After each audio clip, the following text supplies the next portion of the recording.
நானும் அதை செய்யலாம்னு நினைக்கிறேன். நான் வந்து ஏழைகள்னா நாட் ஏழைகள். நிஜமாவே நெறைய மக்களுக்கு இன்னும் கூட ஹாஸ்பிட்டல் ஃபெசிலிட்டி இல்ல. நீங்க நம்ம சொல்லலாம் ஜிஹெச் இருக்குது, இது இருக்குது. பட் அந்த ஜிஹெச்ல எப்படி எவ்வளவு டர்ட்டியா இருக்குது, எவ்வளவு அசிங்கமா இருக்குது, எல்லாத்தாலயும் அங்க போ முடியுமா? முடியாது. பாவம் ஏழை மக்களே கஷ்டப்படுறாங்க. இப்ப இந்த கவர்ன்மெண்ட் வந்து இந்த மூளை சரியில்லாத குழந்தைங்களுக்கு எவ்வளவு ஃபெசிலிட்டி குடுக்குது? எந்த ஸ்கூல் நடத்துது? எவ்வளவு குழந்தைங்க பேரண்ட்ஸ் வந்து வசதி இல்லாம அந்த பிள்ளைங்கள வச்சு கஷ்டப்படுறாங்க. இப்ப இதெல்லாத்தையும் யார் செய்யறது? ஆகையால if Bala is doing something good, அது நல்லதா எடுத்துக்கலாம்.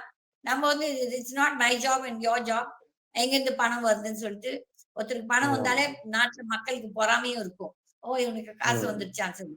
ஐ அம் நாட் தட் கேட்டகரி. நான் வந்துட்டு அந்த பையன் பணம் கொள்ளையே அடிச்சிருக்கட்டும். அவன் வந்து கொள்ளையே அடிச்சுட்டு வந்துட்டு தூக்கிட்டு வந்து குடுக்குறாங்க. மக்களுக்கு தானே செய்றான். It's okay.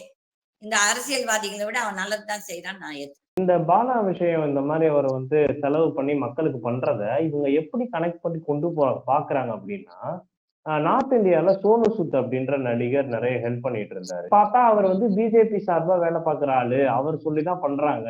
அதனால அவரை டெவலப் பண்ணி எலெக்ஷன்ல நிக்க வைக்கிறாங்க அப்படின்னு ஒரு பேச்சு இருக்கு. ஏன் இங்க தமிழ்நாட்டிலேயே அண்ணாமலை பிஜேபிக்கு வர்றதுக்கு முன்னாடி அண்ணாமலை எப்படிதான் பண்ணாங்க.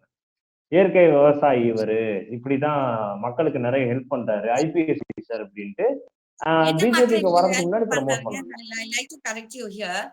நான் வந்து சம் எக்ஸாம்பிள்ஸ் குடுக்குறேன். நீ வந்து ஒரு போலீஸ் ஆஃபீஸரா இருந்த. உனக்கு எவ்வளவு சம்பளம் இருந்திருக்கும்? 1 லட்சம், 2 லட்சம், 3 லட்சம்? 3 லட்சமே வச்சுக்கலாம். 3 × 12 36 லட்சம். நீ எவ்வளவு வருஷம் நீ போலீஸ் ஆஃபீஸரா இருந்த? நீ இருந்ததே 5 6 வருஷம் தான். இல்லையா?